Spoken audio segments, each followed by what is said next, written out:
بالله من الشيطان الرجيم. بسم الله الرحمن الرحيم. يا أيها الذين آمنوا اتقوا الله حق تقاته ولا تموتن إلا وأنتم مسلمون. واعتصموا بحبل الله جميعا ولا تفرقوا واذكروا نعمة الله عليكم إذ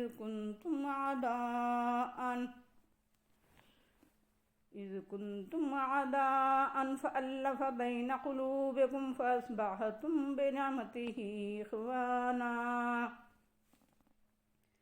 وكنتم على شفا حفرة من النار فأنقذكم منها كذلك يبين الله لكم آياته لعلكم تهتدون.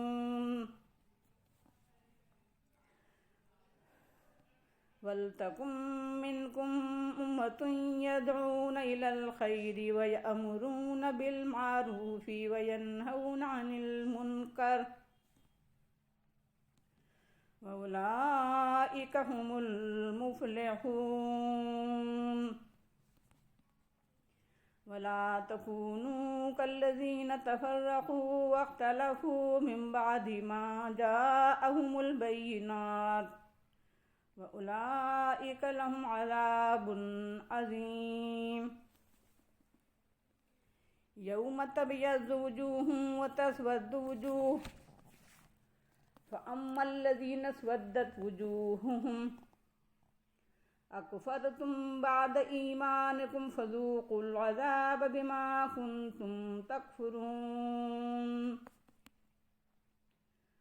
وَأَمَّا الَّذِينَ ابْيَضَّتْ وُجُوهُهُمْ فَفِي رَحْمَةِ اللَّهِ هُمْ فِيهَا خَالِدُونَ. تِلْكَ آيَاتُ اللَّهِ نَتْلُوهَا عَلَيْكَ بِالْحَقِّ وَمَا اللَّهُ يُرِيدُ ظُلْمًا لِلْعَالَمِينَ. وَلِلَّهِ مَا فِي السَّمَاوَاتِ وَمَا فِي الْأَرْضِ وَإِلَى اللَّهِ تُرْجَعُ الْأُمُورُ. اے لوگو جو ایمان لے آئے ہو، اللہ سے ڈرو جیسا اس سے ڈرنے کا حق ہے، اور تمہیں اسی حال میں موت آئے کہ تم اس کے فرمانبردار ہو، اور سب مل کر اللہ کی رسی کو مضبوط تھام لو اور فرقہ فرقہ مت ہو جاؤ، اور اپنے اوپر اللہ کے احسان کو یاد کرو جبکہ تم آپس میں ایک دوسرے کے دشمن تھے، تو اس نے تمہارے دلوں میں الفت پیدا کر دی تو تم اس کے فضل و کرم سے بھائی بھائی ہو گئے، اور تم دوزخ کے گڑھے کے کنارے پر کھڑے تھے تو اس نے تم کو اس سے نکال لیا. اس طرح اللہ تمہارے لیے اپنی آیات واضح کرتا ہے شاید کہ تم ہدایت پا جاؤ. اور تم کو ایک ایسی امت ہونا چاہیے جو بھلائی کی طرف دعوت دے، بھلائیوں کا حکم دے، برائیوں سے باز رکھے، اور یہی لوگ فلاح پانے والے ہیں. ان لوگوں کی طرح مت ہو جاؤ تو فرقہ فرقہ ہو گئے، اور جنہوں نے اختلاف کیا واضح ہدایات اور روشن دلائل آ جانے کے بعد، اور یہی لوگ ہیں جن کے لیے بڑا عذاب ہے. اس دن جس روز کچھ چہرے پر رونق ہوں گے اور کچھ چہرے سیاہ ہوں گے، تو بہرحال جن کے چہرے سیاہ ہوں گے ان سے کہا جائے گا کیا تم نے ایمان کے بعد کفر کی روش اختیار کی تھی؟ تو عذاب چکھو بسبب اس کے کہ تم کفر کرتے رہے تھے. اور بہرحال وہ لوگ جن کے چہرے پر رونق ہوں گے وہ اللہ کی رحمت میں ہوں گے، وہ اس میں ہمیشہ رہیں گے. یہ اللہ کی آیتیں ہیں جن کی تلاوت ہم تمہارے اوپر حق کے ساتھ کر رہے ہیں، اور اللہ اہل عالم پر ظلم کا ارادہ نہیں کرتا ہے، اور اللہ ہی کے لیے ہے جو کچھ آسمانوں میں اور جو کچھ ہے زمین میں، اور تمام معاملات اللہ ہی کی طرف لوٹائے جائیں گے. یہ سورہ آل عمران کا 11واں رکوع ہے جس کی تلاوت کی گئی اور ترجمہ پیش کیا گیا. آئیے اس میں غور و فکر کریں اور اس میں دی گئی ہدایت سے اپنے ذہن و فکر اور زندگی کو سدھاریں. قرآن مجید میں جہاں کہیں اے ایمان والوں کہا جاتا ہے تو وہاں کئی چیزیں پیش نظر ہوتی ہیں. ایک یہ کہ اللہ تعالیٰ ہر سچے مومن اور جھوٹے مدعی ایمان سے یہ چاہتا ہے کہ تمہیں اپنے دعویٰ ایمان کا پاس و لحاظ کرنا اور رکھنا چاہیے، اور کوئی ایسی حرکت نہیں کرنا چاہیے جو ایمان کے منافی ہو۔ دوسرے یہ کہ تمہیں اپنے منصب ایمان کا احساس رہنا چاہیے کہ تم مومن ہو۔ تمہیں اگر اپنے ایمان کا احساس رہے گا تو تم اپنا کردار مومن بنانے کی فکر کرو گے، تو تم اپنا کردار مومنانہ بنانے کی فکر کرو گے، ورنہ بے شعوری میں تم سے ایمان کے منافی حرکات کا صدور ہوگا۔ اس طرح سچے اہل ایمان کو ایمان کے تقاضوں کی طرف اور جھوٹے مدعی کو سچے ایمان کی طرف متوجہ کیا جاتا ہے۔ اللہ تعالیٰ ایمان والوں کہہ کر پکارتا ہے۔ اس خطاب میں اہل ایمان کا اعزاز اور اکرام بھی ہے۔ گویا وہ کہتا ہے کہ اے میرے وفادار بندو، اے میرے اطاعت گزار بندو۔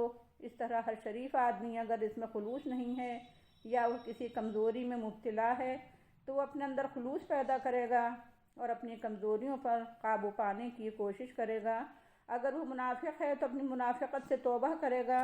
اے ایمان والوں سے خطاب کر کے اللہ تعالیٰ جو کچھ ارشاد فرماتا ہے، جو احکام دیتا ہے، جو ہدایات دیتا ہے، وہ براہ راست ایمان کا تقاضا ہوتی ہیں۔ چنانچہ اس رکوع میں جو ہدایات دی گئی ہیں سب ایمان کا تقاضا ہیں۔ اللہ کا تقوی اختیار کرو اور اس کا حق ادا کرو، اللہ کے عذاب اور پکڑ سے ڈرو اور اس کا حق ادا کرو، اللہ کی معصیت اور گناہوں سے بچو اور اس طرح بچو کہ اس کا حق ادا ہو جائے۔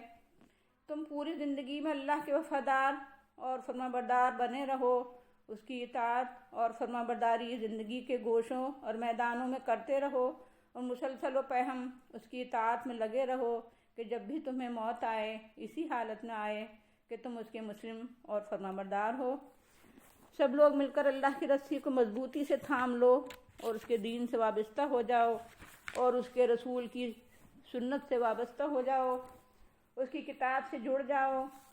تمہارے خیالات، افکار، نظریات اور عقائد اللہ کی اتاری ہوئی تعلیم کے مطابق ہوں، تمہارا کردار، اخلاق اور سیرت اس کے مطابق ہو، تمہاری معاشرت اور سماجی زندگی اس کے مطابق ہو، تمہاری معیشت اس کے مطابق ہو، تمہاری اجتماعیت قومی و ملکی ہو، زندگی اور سیاست سب کچھ کتاب الہی کے مطابق ہو۔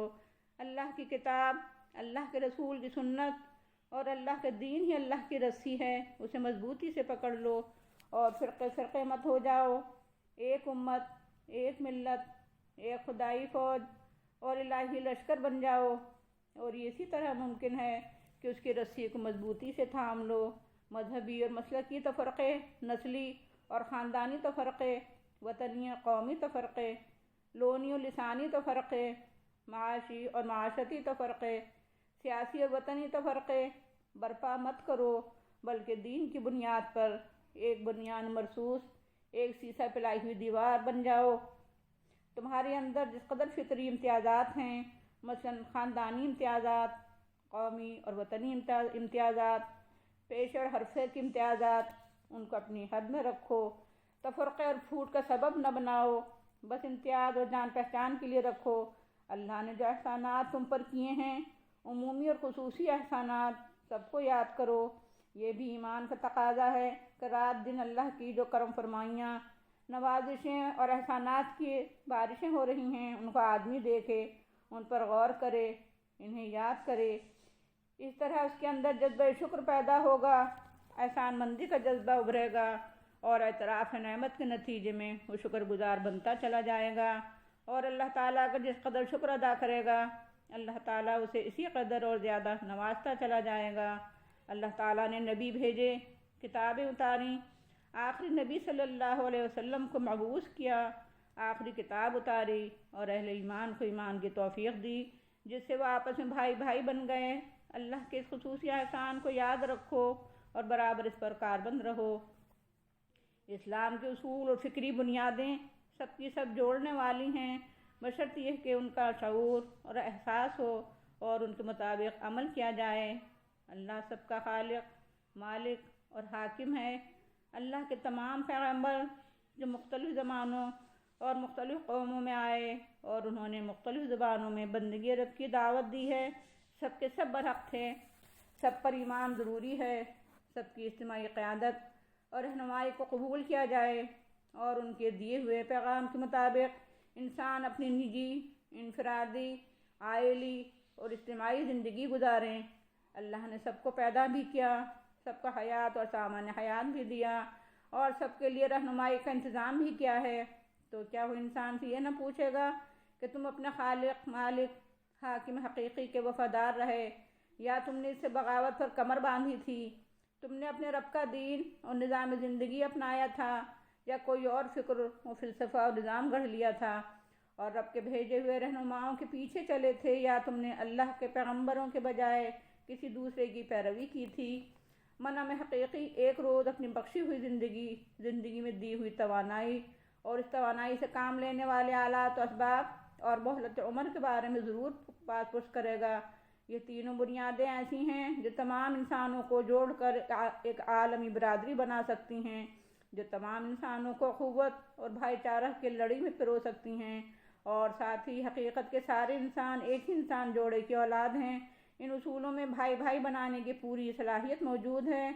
اس کے برعکس کفر اور شرک اور دنیا پرستی اور مفادات دنیا سے عشق اور گرویدگی انسانوں میں پھوٹ اور انتشار پیدا کرتی ہے۔ قوم، ملک، وطن، پیشہ، نسل اور نسب، رنگ اور زبان جیسی چیزیں انسانوں کو آپس میں کاٹتی اور پھاڑتی ہیں۔ مدینے کے 10 اور خزرج کو اور عرب کے تمام ہی قبیلوں کو غیر اسلامی اور غیر انسانی بنیادوں نے ایک دوسرے کا دشمن بنا رکھا تھا۔ اسلام آیا تو اس نے باہم ایک دوسرے کو گلے لگایا، ان میں قوت اور بھائی چارہ پیدا کر دیا۔ وہ دوزخ کے گڑھے کے کنارے کھڑے تھے، ان کو دوزخ میں گرنے سے بچا لیا۔ قرآن نے انسانی قوت اور اتحاد کی بنیادیں فراہم کیں اور ان کے مطابق ایک امت بنائی۔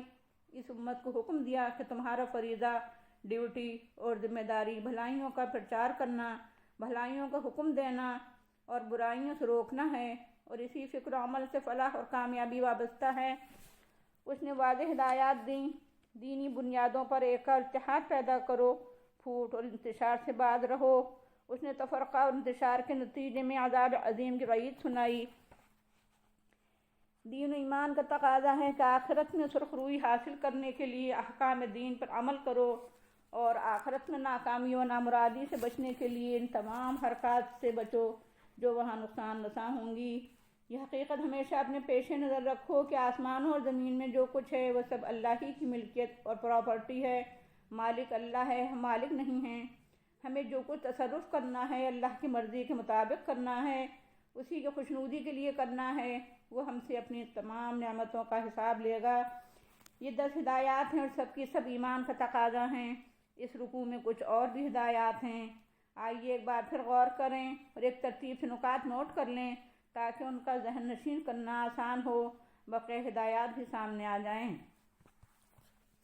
اہل ایمان کو اپنے ایمان کا احساس اور اپنی مومنانہ حیثیت کا شعور رہنا چاہیے، اللہ سے ڈرنا چاہیے اور اس کا تقوی اختیار کرنے اور پرہیزگاری کا حق ادا کرنا چاہیے۔ ہر آن اللہ کی اطاعت کرنا چاہیے تاکہ جب بھی موت آئے تو اسی حالت میں آئے۔ اللہ کی رسی کو مضبوطی سے تھام کر ایک اور اتحاد کی زندگی گزارنا چاہیے۔ تفرقہ، پھوٹ اور انتشار سے بچنا چاہیے، خواہ وہ کسی طرح کا تفرقہ ہو۔ اللہ کے احسانات کو یاد کرنا چاہیے، عمومی اور خصوصی دونوں قسم کے احسانات کو۔ اللہ نے ایمان والوں کو بھائی بھائی بنا دیا ہے، اس کی قدر کرنا چاہیے۔ اللہ نے اسلام کے ذریعے پھوٹ اور انتشار سے اور دوزخ سے بچا لیا، اس کا شعور رہنا چاہیے۔ اللہ کی واضح ہدایات کو ہمیشہ اپنے سامنے رکھنا چاہیے۔ مسلمان ایک امت ہیں اور ان کے نصب العین کے 3 پوائنٹ ہیں: الخیر یعنی اسلام کی دعوت دینا، المعروف یعنی بھلائیوں کا حکم دینا، المنکر یعنی تمام برائیوں سے روکنا، اور یہ تینوں فرائض ادا کرنے والوں کے لیے فلاح ہی فلاح ہے۔ واضح ہدایات کی موجودگی میں تفرقہ اور اختلاف سے بچے رہو۔ تفرقہ اور انتشار پیدا کرنے والوں کے لیے عذاب عظیم ہے۔ آخرت میں کچھ چہرے روشن ہوں گے اور کچھ چہرے سیاہ ہوں گے۔ جن کے چہرے سیاہ ہوں گے ان سے کہا جائے گا کہ تم نے ایمان کے بجائے کفر اختیار کیا تھا، اس لیے اب اپنے کفر کے عذاب کا مزہ چکھو۔ اور جن کے چہرے بارونق اور روشن ہوں گے وہ ہمیشہ ہمیشہ اللہ کی رحمت میں رہیں گے۔ اللہ تعالیٰ اپنی آیات حق کے ساتھ سناتا ہے۔ اللہ تعالیٰ اہل جہاں پر ظلم کا ارادہ نہیں کرتا۔ آسمانوں اور زمین میں جو کچھ ہے وہ اللہ ہی کی ملکیت اور پراپرٹی ہے۔ اہل جہان کے تمام معاملات اللہ کے دربار میں پیش ہوں گے۔ وآخر دعوانا الحمد للہ رب العالمین۔ السلام علیکم ورحمۃ اللہ وبرکاتہ۔